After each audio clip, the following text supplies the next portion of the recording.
여러분 반갑습니다. 반갑습니다, 여러분. 오늘은 데살로니가 후서 아주 짧은 책입니다.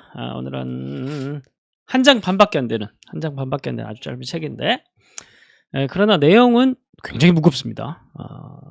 분량은 가볍지만 내용은 아주 무거운 책이 데살로니가 후서입니다. 데살로니가 후서는 처음부터 끝까지 종말론적 관점에서 여러분들이 좀 읽으시면 좋습니다. 데살로니가 전서에서도 우리가 어제 살펴봤던 데살로니가 전서에서도 종말론이 또 하나의 중요한 주제로 나왔죠. 전체 주제는 아니지만 그 데살로니가 교회 사람들에게 어떤 문제가 있었다고 말씀을 드렸습니까? 초신자들이다 보니까 바울이 이제 임박한 종말론에 대해서 얘기를 하니까 정말 예수님이 당장 내일 올 것처럼 그렇게 생각하는 사람들이 많이 늘어났고, 이런 사람들 때문에 성도들이 막 이런 사람들이 당장 내일 주님 모실 수도 있으니까 지금 회사 생활하고 우리가 열심히 사니까 무슨 의미가 있냐? 당장 다 때려치우고 모여서 기도나 하자. 뭐 이런 사람들이 늘어나니까 또 정말 어떻게 보면은 틀린 말은 또 아닌 것 같고, 그렇다고 또 맞는 말은 아닌 것 같고 뭔가 이제 좀 그런 신학적인 혼란이 생겼단 말입니다. 그래서 그런 내용에 대해서 바울이 데살로니가 전서에서 좀 부드럽게 얘기를 해줬는데 수정이 안 된 거예요. 잘 알아듣지 못한 겁니다. 그래서 그 이후에 더 문제가 좀 심각해졌고, 그래서 바울이 다시 보낸 편지가 데살로니가 후서가 되겠습니다. 자, 그래서 데살로니가 후서는 다른 여러 가지 주제들 중에서도 종말론의 주제만 아주 집중하는 그런 서신이에요. 그래서 보면 일단은 먼저 이제 맥락이 또 그동안에 여러 가지 박해, 어려움, 고난, 이게 좀 더 심해진 것 같아요. 그래서 1장 4절을 보면은 너희가 견디고 있는 모든 박해와 환난 중에서 너희 인내와 믿음으로 말미암아 하나님의 여러 교회에서 우리가 친히 자랑하노라, 뭐 이렇게 얘기를 하는데, 어쨌든 여러 가지 이게 뭐 레토릭이지만 중요한 건 뭐냐면 그 사람들에게 현재 상황은 환난과 박해였다는 사실입니다.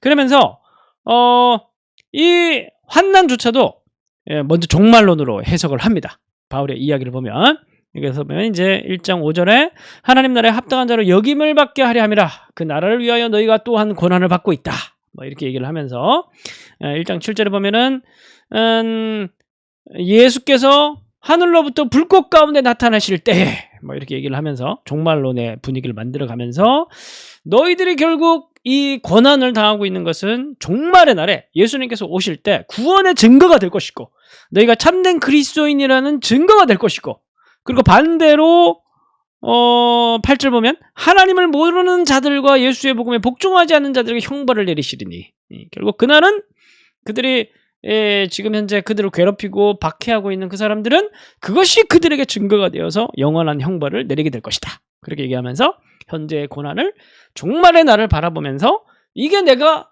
구원받은 자라는 증거란 사실로 여기면서 기뻐하며 이걸 고난을 인내하여라, 뭐 이런 내용으로 1장 먼저 시작을 합니다. 그리고 2장의 내용은 본론인데, 이제 정말 하고 싶은 말인데, 바로 재림에 관한 내용들을, 이제 종말에 관한 내용들을 쭉 합니다. 뭐 여러 가지 내용들이 있지만 핵심을 얘기를 하면 2장 3절에 미혹되지 말라는 거예요. 미혹되지 말라. 뭐 누구는 이 날에 온다, 누구는 저 날에 온다, 아무도 모른다. 미혹되지 마라. 주의 날이 이르렀다고 해서 절대 미혹되지 마라. 그리고 이제 이 날은 이 시기에는 반드시 자기가 하나님이라고 얘기를 하는 적그리스도적인 그런 상황들이 있으니까 절대 미혹되지 말고 그와 날과 신은 하나님밖에 모른다. 중요한 건 뭐냐면 깨어있어 기도하라, 이제 뭐 이런 내용을 합니다.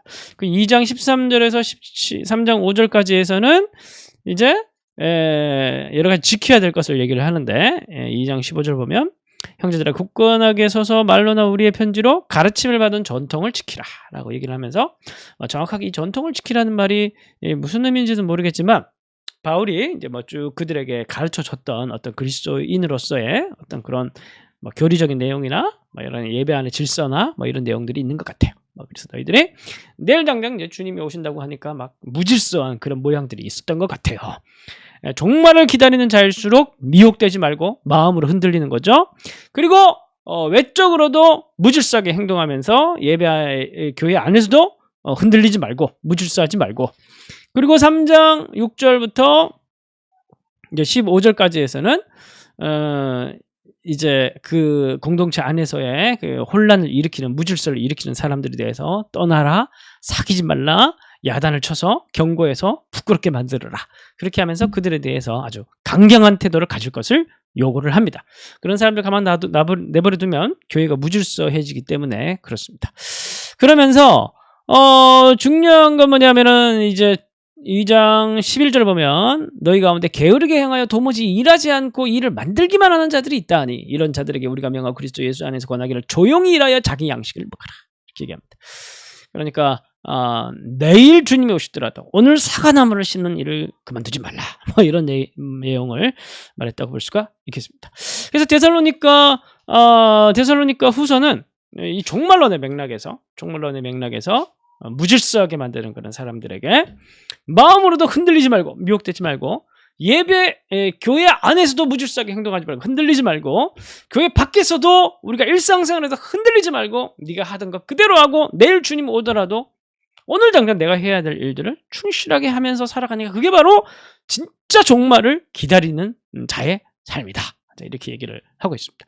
그래서 사실 성경을 읽다 보면 얼마나 우리의 일상생활과 얼마나 우리의 평상시에 우리의 삶에 대해서 성경이 얼마나 강조하고 중요하게 생각하는지 우리가 알 수 있습니다. 데살로니가 후서도 그런 맥락의 가르침을 주는 책이다. 여러분들 그런 맥락에서 보시면 될 것 같습니다. 자, 오늘 결론 및 적용의 말씀은 데살로니가 후서 3장 10절입니다. 누군지 일하기 싫어하거든 먹지도 말게 하라. 일하기 싫어하거든 먹지도 말게 하라. 오늘도 부지런히 열심히 오늘 당장 일하다가 주님 오시면은 내가 열심히 살다가 주님 뵙습니다. 그렇게 아주 여유롭게 막 언제 주님 오시지 그러지 말고 언제 주님 오시더라도 우리가 참 잘 준비된 모습으로 그렇게 치열한 거룩한 일상을 살아가며 주님 맞이할 수 있는 저와 여러분들이 되시기를 바랍니다. 기도하고 마치겠습니다.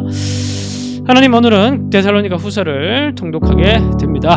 특별히 종말을 기다리는 자로서의 삶의 태도와 자세 모습을 살펴보게 될 텐데요. 하나님, 오늘 이 통독의 말씀을 통해서 우리 모든 365 성도님들이 다시 한번 자신의 삶의 중심을 돌아보고 내일 주님 오시더라도 우리가 정말 거룩하고 치열하고 그런 그리스도인다는 삶을 살아가서 우리의 삶을 주님 앞에 열매로 내어드릴 수 있는 우리가 되어질 수 있도록 우리의 삶을 축복하여 주시고 일상을 붙들어 주옵소서. 예수님의 이름으로 기도합니다.